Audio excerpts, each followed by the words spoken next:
bienvenue dans les vidéos Barjo, et aujourd'hui on parle de quoi? Je vais te le dire moi de quoi on parle.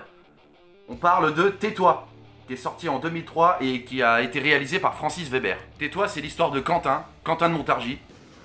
Salut, je m'appelle Quentin, je suis de Montargis. Qui est une sorte de petit voyou, doté d'une extrême simplicité d'esprit. Ça va être difficile de trouver plus con. D'ailleurs, le ton est donné dès le début du film. Le mec va braquer un bureau de change. Alors le mec derrière le guichet lui dit ah mais désolé, j'ai plus que des yens. Eh mais l'autre, je veux pas d'argent chinois. Ouais mais monsieur, les yens c'est japonais. Ah bon bah j'aurais dû braquer une banque alors. Ce connard. Et on est qu'au début du film. Donc il va braquer une vraie banque, il se fait arrêter et il est envoyé en prison. Et en prison c'est une vraie calamité le mec. Il se bat avec tous ses co-détenus parce qu'il les rend complètement cinglés. Tu t'appelles comment? Joseph. Bah t'es africain alors. Non, antillais, connard. Ah bah c'est ça, comme l'autre Joseph, il était africain, martiniquais, venu des Antilles. Tu me cherches ou quoi? Oh bah non, au contraire, j'aime bien les Africains. Et en prison, il va rencontrer un psychiatre qui est joué par André Dussolier. Et t'as un des mecs de la prison, le directeur je pense, qui demande au psychiatre s'il peut prendre Quentin dans son établissement. Parce qu'il est totalement ingérable. Après examen, le psychiatre il dit effectivement il est très con quoi. Et bah docteur, prenez-le. Et bah non, il dit il est pas fou, il est juste con. Et là t'as Dussolier qui a une superbe punchline. Faudrait construire des asiles de cons, mais vous imaginez un peu la taille des bâtiments. À méditer pour certains, hein. D'un autre côté, on a Ruby. Qui est joué par Jean Reno et qui est une sorte de gangster très froid. Et le Ruby, il a une liaison avec la femme d'un méchant truand, Vogel, qui est joué par Jean-Pierre Malo. Mais le Vogel, il va découvrir que les deux, bah, ils fricotent. Donc du coup, il va buter l'amante de Ruby, et du coup, Ruby va être super vénère. Pendant un braquage, il va doubler les hommes de Vogel, mais il va se faire arrêter et hop, en prison. Et c'est en prison qu'il va rencontrer Quentin. Ils vont partager la même cellule. Bon voilà, autant vous dire, c'est le choc des titans. Je vais te dire un truc, j'aime beaucoup les chevaux et t'as des yeux de cheval. Eh, le prends pas mal, mais putain, c'est vrai. T'as des yeux de bourrin. Très bien. Et par une succession d'événements plus ou moins improbables, ils vont réussir à s'échapper tous les deux. Bah ouais, parce que Ruby il veut se venger de Vogel, et Quentin il pense que Ruby c'est son copain.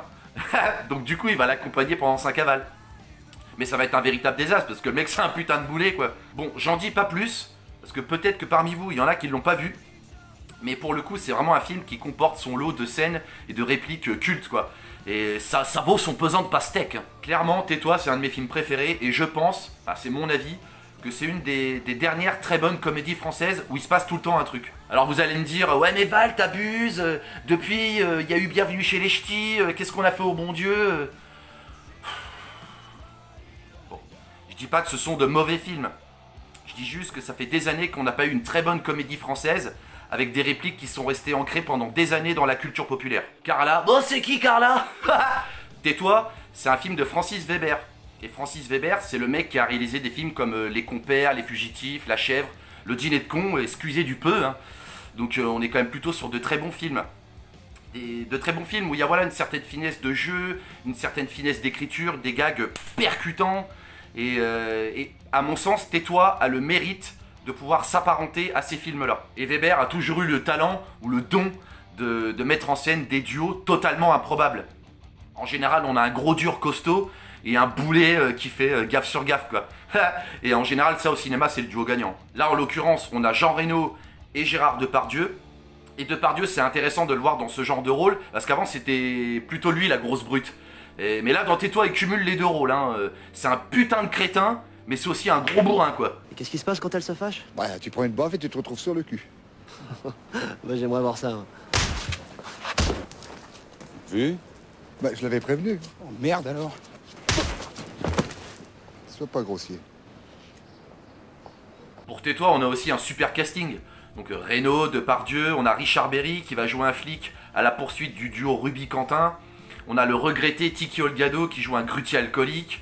Michel Aumont qui joue un psychiatre interné chez les fous. Et dans les rôles secondaires, on a Vincent Moscato, Laurent Gamelon, Armel Dutch, Guillaume de Tonquédec, Edgar Givry. Donc c'est plutôt du bon. Et pour conclure, vu que je parlais des répliques bien ancrées dans la culture populaire, même l'expression Quentin de Montargis c'est devenu assez courant quoi. À l'instar du Dîner de Con, vu que je l'ai cité tout à l'heure, Quand on disait t'es un pignon, bah c'est que t'étais un con quoi. Et bah là pareil, si on t'appelle Quentin de Montargis, c'est pas très glorieux quoi. Donc voilà. Et au passage, force à vous les Quentins, hein, gros big up. Hein. Ça n'a pas dû être facile tous les jours. Hein.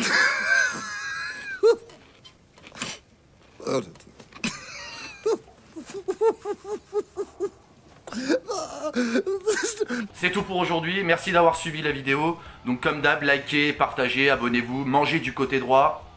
Et on se retrouve bientôt.